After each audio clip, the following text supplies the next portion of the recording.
Glenn Morgan's Black Christmas hit theaters in 2006, horror fans were divided. Released as a reimagining of the original 1974 classic, the film promised a modern, high-energy take on the slasher genre. Instead, Black Christmas received critical backlash, with many accusing it of over-the-top violence, excessive gore, and a lack of the eerie tension that made the original such a beloved horror staple. Yet, in hindsight, the film has carved out a place for itself within horror fandom, often considered a cult favorite, especially when compared to its 2019 remake. Let's take a deeper look at why Black Christmas, despite its initial reception, has gained a new appreciation over time and how it has stood out in the world of remakes. The 2006 Black Christmas is unapologetically visceral, taking a different approach from the slow burn psychological terror of the original. It introduces a rich backstory for the film's primary antagonist, Billy Lenz, turning him from a shadowy, unseen killer into a fully fleshed and deeply disturbed character. In doing so, the film attempts to create an origin story weaving in flashbacks to Billy's traumatic childhood, which includes horrific abuse at the hands of his mother. This creative choice was a significant departure from the original Black Christmas, where the killer's anonymity and vague motivations left much to the imagination. Fans of traditional slashers may appreciate this background as it lends psychological depth to Billy, even if it's delivered with a grotesque, over-the-top style. Some horror fans and critics felt that the emphasis on gore overshadowed the tension and suspense of the original. The film is undeniably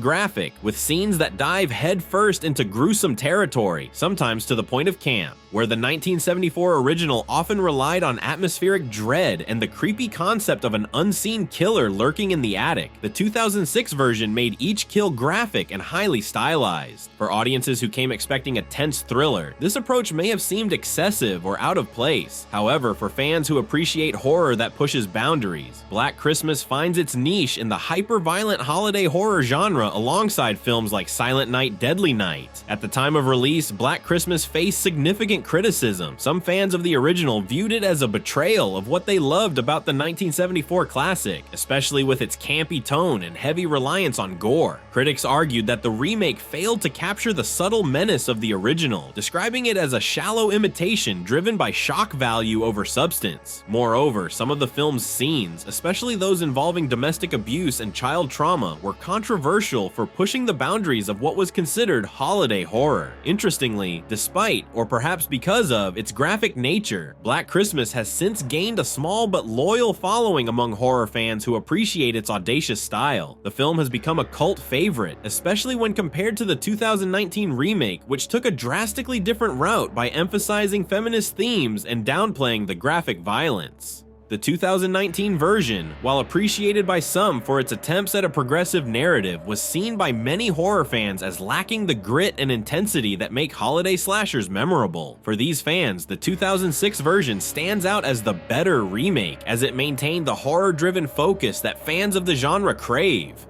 While horror remakes can be controversial, Black Christmas highlights how they can offer a fresh interpretation of classic material and engage new audiences. When remakes bring new creative elements, like the expanded backstory of Billy Lenz, they can add layers that were only hinted at in the original. Even when audiences may not universally accept these changes, they allow filmmakers to experiment and build upon existing lore, which can bring renewed interest to the original films. A successful remake doesn't necessarily need to replicate the source material beat for beat, but instead can use it as a foundation to tell a unique story. Black Christmas does this by creating its own tone and atmosphere. Although the response was initially mixed, the film has found its place among fans who appreciate the creative risks it took. In this sense, Black Christmas is an example of how remakes can breathe new life into classics, allowing horror films to evolve with each generation. Black Christmas is filled with nods to the original film and sly references for eagle-eyed horror fans. Andrea Martin, who starred as Phil in the 1974 original, returns in the 2006 remake as the house mother, Ms. Mack. This casting choice was a clever nod to the film's roots, allowing her to bring a sense of continuity between the two versions. The infamous unnerving phone calls from the original film are reimagined in this version, albeit with a more explicit tone. While the 2006 version's calls lack some of the psychological horror of the original, they're still chilling in their own way and pay homage to one of the most iconic elements of the 1974 movie. In a moment moment that horror aficionados will notice. A close-up on Billy's yellow eyes mirrors a scene from The Exorcist, a subtle but eerie touch that hints at the supernatural influence on his twisted nature. An obscure detail but fun Easter egg: the window decorations in the sorority house spell out Merry Christmas in a way that looks disturbingly close to Murder Christmas. This wasn't an accident, it was a purposeful visual twist by the director to create a foreboding atmosphere in even the most innocent Christmas decor. Looking back, Black Christmas may not have lived up to the horror classic it sought to honor, but it has managed to carve out a reputation for itself. By embracing a more intense, gory style and expanding upon the character of Billy, it offers a very different take on holiday horror. For fans who enjoy the wild, sometimes outrageous side of horror, it's a welcome addition to the slasher genre. While it may never replace the original Black Christmas in the hearts of purists, the 2006 remake is an example of how remakes can push boundaries, open up new interpretations, and ultimately keep the horror genre fresh and engaging. In the end, Black Christmas reminds us that remakes can be successful even if they're divisive. It continues to find new audiences who appreciate its audacity, its intensity, and the way it reimagines a horror classic through a new lens. And when compared to the tamer 2019 remake, it stands as a bolder, more memorable interpretation, showing that there's room for experimentation even with the most sacred of horror traditions.